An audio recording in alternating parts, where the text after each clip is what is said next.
પાટણ જિલ્લા ચૂંટણી વિભાગ દ્વારા મતદાર યાદી સુધારણાની કામગીરીનો નવીનતમ અહેવાલ જાહેર કરવામાં આવ્યો છે.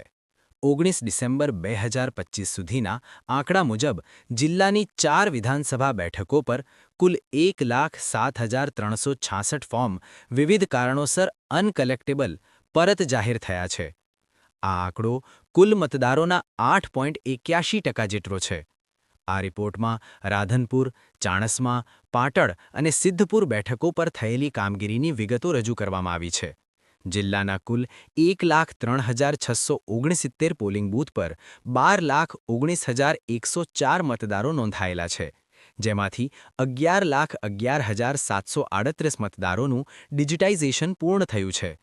ફોર્મ પરત આવવાના મુખ્ય કારણોમાં સ્થળાંતર સૌથી વધુ છે, જેમાં 57,513 મતદારો કાયમી ધોરણે અન્યત્ર સ્થળાંતર કરી ગયા છે. આ ઉપરાંત જિલ્લામાં 25,432 મતદારોના અવસાન થયા હોવાનું નોંધાયું છે, જ્યારે 12,965 મતદારો તેમના રહેઠાણના સરનામે મળી આવ્યા નથી. અન્ય કારણોમાં 6,654 કિસ્સામાં મતદારો અગાઉથી જ નોંધાયેલા હોવાનું સામે આવ્યું છે અને 4,802 ફોર્મ અન્ય પરચુરણ કારણોસર પરત કરવામાં આવ્યા છે.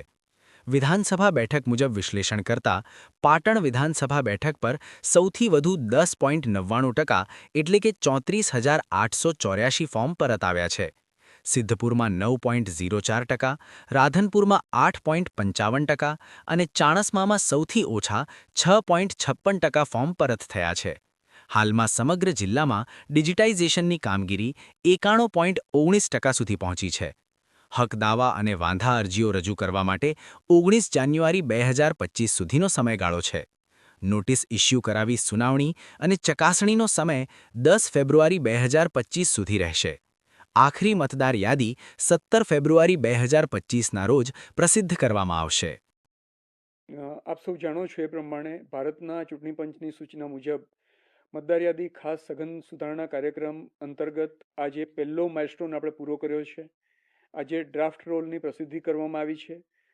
રાજકીય પક્ષોને તમામને મતદાર યાદીની કોપી આજે સુપ્રત કરવામાં આવી છે અને આ જે કામગીરી આપણે પૂર્ણ કરી શક્યા છીએ એનું શ્રેય રાજકીય પક્ષો, લોકો અને ચૂંટણી સ્ટાફની મહેનતને કારણે આ આપણે સુધી એચીવ કરી શક્યા છીએ. ખૂબ જ એક્સરસાઇઝ લાંબી હતી. 1.5 મહિનાની સઘન મહેનતના અંતે આપણે આ સુધારણા કરી શક્યા છીએ. થોડા અત્યારે હું તમને તારીખો આપીશ પહેલાં કે કાર્યક્રમ હવે પછીના તબક્કાઓ શું છે અને ત્યાર પછી હું થોડા આંકડા આપની સાથે શેર કરીશ. અત્યાર સુધીનો જે તબક્કો હતો એ એન્યુમરેશન ફેઝ હતો, જે આપણે પૂર્ણ કર્યો છે. લગભગ 1.5 મહિના જેટલો સમયગાળો હતો અને આજરોજ આપણે ડ્રાફ્ટ મુસદ્દાની પ્રસિદ્ધિ કરી છે. ત્યાર પછી હવેનો જે તબક્કો છે એ 19/12 થી 18/1 સુધીનો તબક્કો છે. હક દાવા અને વાંધા અરજીઓ રજૂ કરવાનો સમયગાળો છે. આ ગાળા દરમિયાન મતદારો પોતાને લગતા પોતાના મતદાર યાદીમાં નામ ચકાસશે. ડ્રાફ્ટ મતદાર યાદીમાં એ ચકાસી અને કોઈ પણ એમનો વાંધા હશે, નામ રહી ગયેલું હશે અથવા તો એ મતદાર આ જગ્યાએ ત્યાં રહેતો નહીં હોય તો અન્ય કોઈ પણ વાંધા લઈ અને આવા મતદારોની પોતે ફોર્મ ભરી શકશે. ફોર્મ નંબર 6, 7 અને 8 ભરી શકશે. તમામ બીએલઓને તમામ બૂથ ઉપર આપણે પૂરતી સંખ્યામાં ફોર્મ નંબર 6, 7 અને 8 પૂરા પાડેલા છે. આ ફોર્મનો ઉપયોગ કરીને મહત્તમ સંખ્યામાં ફોર્મ નંબર 6 ભરાય. ધારો કે કોઈ કારણોસર રહી ગયેલા હોય તો તેઓ તેમના આ ફોર્મ ભરી અને મતદાર યાદીમાં નામ દાખલ કરાવી શકશે.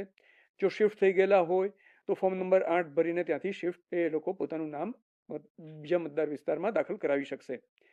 આથી મારી આ તબક્કે આપ સૌને વિનંતી છે કે સૌ મોટી બધાને લોકોને જાગૃત કરવામાં આવે, જેથી કરીને મતદાર યાદીમાં પોતાનું નામ ચકાસી લે. નામ ચકાસી અને એ પોતે જે પણ વાંધા સૂચન હોય તો એ વાંધા આપી શકે છે અને જેમ અગાઉ કહ્યું એ પ્રમાણે જો રહી ગયેલું હોય નામ તો ફોર્મ નંબર 6 ભરી અને પોતાનું નામ દાખલ કરાવી શકે છે. શિફ્ટ થઈ ગયેલા હોય તો ફોર્મ નંબર 8 ભરવાનું રહે છે. ત્યાર પછીનો જે તબક્કો છે એ નોટિસ, આ જે પણ વાંધા સૂચનો મળશે અમને એ વાંધા સૂચનોને, હક દાવાને, આ બધાને અમે લોકો નોટિસ ઇસ્યુ કરીશું. એ તબક્કો 19/12 થી 10/2 સુધીનો છે, એટલે કે આજથી લઈ અને 10/2 સુધીના તબક્કા સુધી અમે બધા નોટિસો ઇસ્યુ કરીશું, એમની સુનાવણી રાખીશું અને ત્યાર પછી યોગ્ય નિર્ણય કરીને મતદાર યાદીમાં નામ દાખલ કરવું અથવા તો ડિલીટ કરવું અથવા શિફ્ટ કરવું કે કેમ તેનો નિર્ણય કરવામાં આવશે.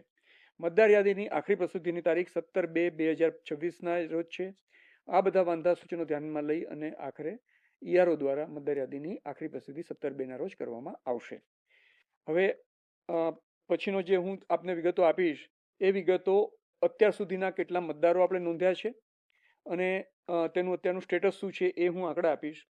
આપણે ત્યાં હવે પછી અત્યારે આ ડ્રાફ્ટ મતદાર યાદીના તબક્કે કુલ 1369 જેટલા બૂથ થાય છે, જે અગાઉ જેનો સંખ્યા હતી 1222ની સંખ્યા હતી, અત્યારે હવે 1369 બૂથ થાય છે. અત્યારે બૂથની સંખ્યામાં આપણે મહત્તમ 1200 જેટલા મતદારો જ લીધેલા છે. કોઈ પણ બૂથની અંદર 1200 થી વધુ મતદારો આપણે લીધેલા નથી. કુલ મતદારોની સંખ્યા થાય છે 12,19,104 થાય છે, જે પૈકીના આપણે એન્યુમરેશન ફોર્મ જેના ડિજિટાઇઝ કરી શક્યા છીએ એ 11,11,738 છે. આંકડાઓ આપને આપવામાં આવેલા છે. પર્સન્ટેજની ટર્મ્સમાં જોઈએ તો કુલ 91.19% એન્યુમરેશન ફોર્મ આપણે ડિજિટાઇઝ કરી દીધેલા છે. નો મેપિંગ જે છે, જે લોકોના કોઈ પણ બ્લડ રિલેશન સાથેના મેપિંગ નથી મળી આવતા, તેની સંખ્યા થાય છે 26,519, જે ફક્ત 2.18% જ છે. સમગ્ર રાજ્યની અંદર પાટણ જિલ્લામાં સૌથી ઓછી સંખ્યામાં મતદારોનું મેપિંગ કરવાનું બાકી રહી ગયેલું હતું, જે આપણા પાટણ જિલ્લા માટે ગૌરવની વાત છે.